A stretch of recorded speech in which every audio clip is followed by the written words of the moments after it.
और कौन सी माध्यम से सुरक्षित स्टोर किया जा सकता है। अपने आप वहाँ डिटेल डाल देंगे अपने, तो वहाँ से अपने आप निकल जाएगा। इसके बाद जो स्टैम्प शुल्क और रजिस्ट्री शुल्क होता था, पहले लोग कैश में कटा देते थे, बैंक चेक के माध्यम से कटा देते थे, अभी वो भी समा। अभी आप पूरा जैसे ऑनलाइन मोबाइल में अगर आपको 1 लाख रुपये कटाना है स्टैम्प शुल्क के लिए, तो आप मोबाइल के माध्यम से उसको कटा सकते हैं। और ये पूरी जानकारी जो है अभी आपको व्हाट्सएप के माध्यम से भी आ जाएगी, है ना। तो ये 5 मुख्य बदलाव।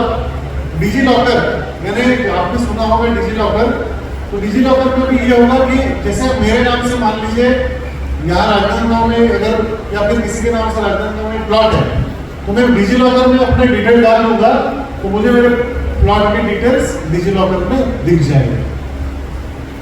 इसके अलावा जैसे छोटे मोटे रजिस्ट्री, हम लोग जैसे किसी को घर किराए से देते हैं तो एक छोटा रेंट एग्रीमेंट बनाते हैं, तो अभी रेंट एग्रीमेंट बनाने के लिए आपको रजिस्ट्री कार्यालय या फिर अन्य किसी कार्यालय में भी जाने की जरूरत नहीं है।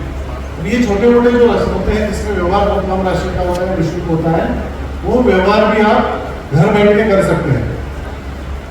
और सबसे महत्वपूर्ण बदलाव जो आपको लास्ट में बताया है, पहले क्या होता था कि हम लोग रजिस्ट्री करते थे, तो रजिस्ट्री का कॉपी तहसीलदार के पास लेके जाते थे, तहसीलदार फिर उसको पटवारी को भेजता था, फिर सत्यापन होता था और फिर उसके बाद B1 में नाम चढ़ता था। अभी ऐसा कुछ नहीं होगा। अभी जैसे हमने रजिस्ट्री कर दी कि ऑटोमेटिकली हमारा नाम B1 में चढ़ जाएगा और उसका कॉपी हमें मिल जाएगा।